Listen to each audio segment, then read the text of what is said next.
Olá, seja bem-vindo ao meu canal. Meu nome é Ângela Natel e vamos para a leitura da semana. Eu quero ler um trecho deste livro aqui, Exclusão e Abraço, do Miroslav Volf, e que fala sobre opressão e justiça. Justiça contra justiça. Em 1843, o general Charles Napier conquistou Sindh e ali instaurou a ordem do regime colonial inglês, sem dúvida alguma visando elevar as bênçãos da colonização para as raças inferiores. Quando os britânicos chegaram, uma das imposições coloniais que instituíram foi a proibição do sati, o costume das viúvas serem queimadas vivas na pira funerária dos maridos.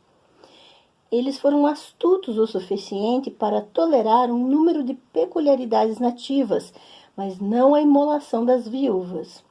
Os brahmanes de Sindh, porém, defenderam o sati como um costume antigo.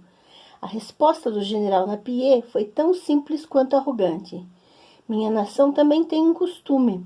Quando homens queimam mulheres vivas, nós os enforcamos. Vamos todos agir de acordo com o costume nacional. Às vezes, essa história é contada como um instrumento polêmico para enfatizar a clara superioridade moral de certas práticas em relação a outras. É possível, porém, vê-la como um caso extremo de sistemas de justiça competindo, na verdade, se chocando. Há uma justiça dos brahmanes que não via nada de errado na queima das viúvas.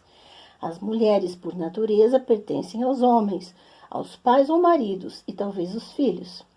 Quando o marido morre, a sua mulher continua pertencendo a ele e pode, portanto, ser cremada na pira funerária dele, presumivelmente sem sentir dor, porque o poder do sati descia sobre ela. Para compensar o dano, ela poderia ser adorada como uma deusa. Uma apologia alternativa em defesa desse costume dizia mais ou menos o seguinte: seguindo o falecido marido nas chamas de sua pira funerária, ela o liberta e se liberta de todo pecado, e o casal provará o gozo eterno no céu. O sati era injusto? Não pelos padrões dos brahmanes. Mas o general Napier operava com padrões diferentes que estavam inseridos numa cultura diferente. O credo mais básico da cultura democrática ocidental de Napier ensinava que todos os seres humanos têm um valor singular, que não existe nada mais sagrado que a vida de um indivíduo. Se você violar brutalmente a vida de uma pessoa, a sua vida deve ser violada. A lógica da justiça exigia o enforcamento ou alguma punição similar. Se o general tivesse sido uma mulher, ele poderia facilmente ignorar a justificativa do sati como a racionalização de uma prática que era inteiramente um esquema político, visando garantir os bons serviços de esposas a seus maridos, como Eliza Fay, uma inglesa que morava na Índia em 1779, insistiu com desaprovação. Onde o confronto entre os brahmanes de Sindh e o general britânico nos situa? Numa cultura contra outra cultura? Numa justiça contra outra justiça? Se for assim, então a justiça dos generais imperiais sempre vencerá contra a justiça dos sábios sacerdotes, pelo menos por enquanto. Depois do distanciamento de um século e meio, as sensibilidades coloniais nos fazem ver as coisas de um modo, de certa forma, diferente daquele dos brahmanes ou do general Napier. De um lado, muito à semelhança de Napier, nós estamos persuadidos de que viúvas não devem ser queimadas. O sati é desumano, é injusto. Se alguém fosse suficientemente bárbaro para não condenar essa prática, insistiríamos para que ele pelo menos fosse civilizado o suficiente para não discriminar as mulheres.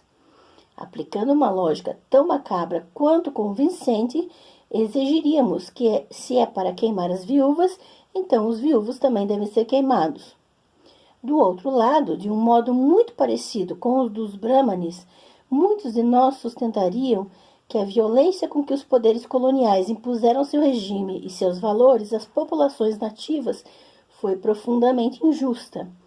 Não foram as assim chamadas barbaridades de raças inferiores uma desculpa para a brutal conquista da América pela Espanha? Facilmente aceitamos os paradoxos morais da colonização como os denomina Tsevan Todorov em A Conquista da América. Os cristãos se sentem revoltados diante dos casos de canibalismo. A introdução do cristianismo envolve a supressão deles, mas para conseguir essa supressão, homens são queimados vivos. Hoje, observa Todorov secamente, nós mal percebemos a diferença na civilização de ser queimado vivo ou ser comido morto. As sensibilidades pós-coloniais nos dizem que tanto Napier como os brahmanes foram injustos à sua maneira. Por que pensamos assim? Temos nosso próprio tecido de práticas e valores e nossa concepção de justiça faz parte dele.